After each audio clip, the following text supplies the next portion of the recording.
phénoménal. Et même les scientifiques n'avaient jamais regardé ça. En général, les scientifiques regardent des objets ou des natures inertes dans les muséums, dans les aquariums. Mais d'être au milieu de l'océan et de suivre ces hordes sauvages, d'inventer une caméra poisson, ça n'existait pas. On l'a fait, c'est pas spectaculaire, on ne s'est pas dit bravo, mais on a dit on est arrivé proche, à proximité de cette émotion que vous voulez traduire et que vous voulez présenter aux spectateurs aux citoyens de la planète, pour savoir que cet héritage, ce bien précieux, qui est tout simplement un autre théâtre de la vie, qui est le théâtre d'autres créatures, mais à quel point c'est important, et à quel point on peut y être attaché si on les connaît. Et donc, si on y est attaché, on participera à cette espèce de protection universelle que nous voulons tous, c'est-à-dire la protection des espèces et des océans. Voilà, on lui demander peut-être de dire quelques mots sur le côté technique, mais aussi, question plus personnelle, si vous permettez, c'est que vous avez travaillé avec le commandant Cousteau, M. Perrin vient de nous le dire à l'instant.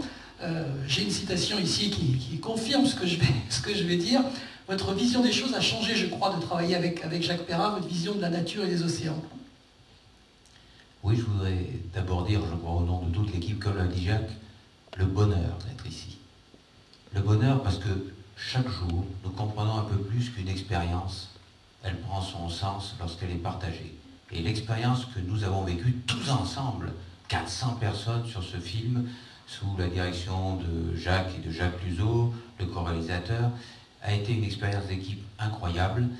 Et pour nous, plongeurs, lorsqu'on passe de l'autre côté du miroir, lorsqu'on est sous la peau de l'océan, on visite un univers qui n'a rien à voir avec l'univers terrestre. Rien du tout. C'est un univers sans barrière, c'est un univers sans ville, c'est un univers immense, peuplé d'animaux sauvages, de vrais animaux sauvages, qui n'ont pas peur de vous, que l'on peut approcher. Ils ne fuient pas, ils gardent une distance souvent, mais ils ne fuient pas. C'est le dernier endroit où on peut voir des géants, des baleines, des grands prédateurs, il n'y en a plus ailleurs. Et là, vous pouvez nager avec eux lorsque tout d'un coup, ils vous offrent la rencontre, ils vous permettent, ils vous accueillent. Et c'est quelque chose de totalement bouleversant. Je dis bouleversant, qui vous donne une joie profonde, tout le temps. Et quand vous sortez de ces plongées, quand vous sortez de ces explorations et de ces rencontres incroyables, vous avez envie de le dire, vous avez envie de le crier à ceux que vous aimez le plus, aux voisins, à chacun, à vous, à tous. Et vous ne pouvez pas. Et vous ne pouvez pas. C'est pas possible parce que les mots trahissent ce que vous voulez dire. Ils sont si pauvres, ces mots, que je ne peux pas exprimer tout ce que le monde marin, cette nature sauvage nous offre. Et c'est pourquoi tout d'un coup, ce film nous a permis à nous, plongeurs, qui sommes sous l'eau en permanence, de se dire enfin, mes amis, ma famille va pouvoir ressentir ce que je ressens sous l'eau, toutes ces joies immenses que nous avons à chaque immersion. Voilà une petite différence avec effectivement le monde que j'ai autrefois exploré d'une manière totalement différente. Avec mon doctorat d'océanographie, à bord de la Calypso, nous avions souci de comprendre les éléments, de décrypter, d'analyser. Aujourd'hui, il me semble que cette analyse était formidable, intéressante, mais que bien souvent, en dissociant tous ces éléments, en essayant d'aller à l'intérieur, j'en oubliais l'essentiel du vivant et l'harmonie générale du vivant, qui ne se retrouve pas dans la simple somme de ces éléments. Et que là, tout d'un coup, avec Jacques et Jacques, j'ai replongé dans cet essentiel qui est le mouvement, la vie, sa beauté. On parle de biodiversité, c'est formidable la biodiversité. Mais la biodiversité, souvent, la limite à des collections de gènes, à des collections d'espèces. Mais ni les gènes, ni le nom des espèces ne parlent de la danse de la baleine, ne parlent de la tendresse de la maman morse qui enlace son nouveau-né. Comment exprimer cette richesse-là, cette diversité, si ce n'est en images, par le film? Voilà la vraie différence. Alors le ressenti, vous pouvez le prendre parce que... Comme vous voulez. Je pense. Bien, écoutez, je pense que vous avez passé une bonne soirée.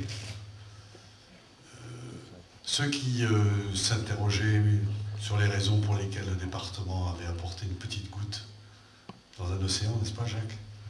Je crois qu'aujourd'hui, ils sont convaincus par la beauté des images. Et c'est vrai que ce film interroge beaucoup. Est-ce que les êtres humains vont détruire tout cela? C'est des questions que l'on se pose et qui sont légitimes.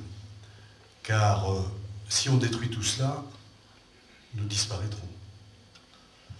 Et ce que je trouve d'assez fort dans ces images, c'est qu'elles touchent ce qu'il y a de meilleur en nous-mêmes. Et c'est cela qui peut sauver la planète.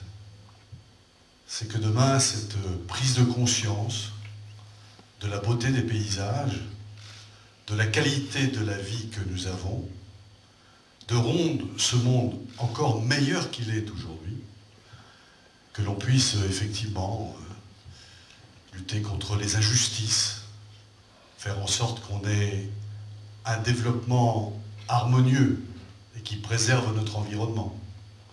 Et qu'on soit capable aussi d'imaginer sur notre planète un autre monde, des relations nouvelles entre les individus, de faire en sorte qu'on se supporte mieux, on se respecte, quelles que soient nos histoires, notre diversité, nos sensibilités, nos religions.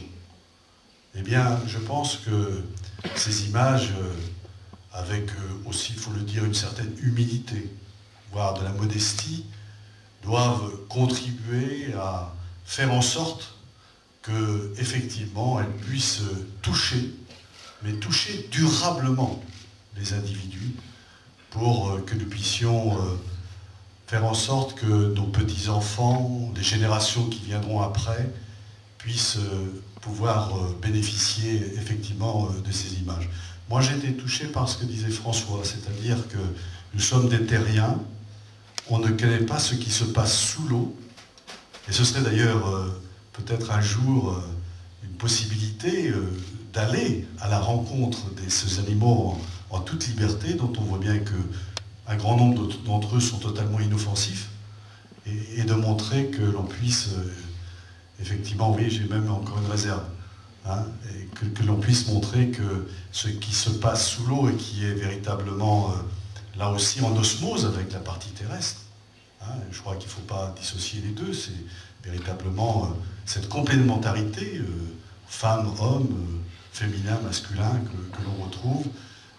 Je suis persuadé que, étant de nature optimiste, que les individus eh bien, sauront effectivement éviter des dérives extrêmement néfastes pour notre monde, et puis que nous puissions eh bien, continuer à vivre en pleine harmonie avec cette émotion et ce bonheur, certes parfois passager, que nous vivons, et que je vous demande à poursuivre en sortant de cette salle avec quelques liquides pour effectivement que ce soit véritablement le mot de la fin.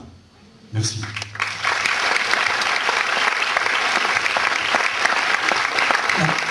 Merci messieurs. Une nouvelle série d'applaudissements pour François Sarrado, Jacques Perra, s'il vous plaît.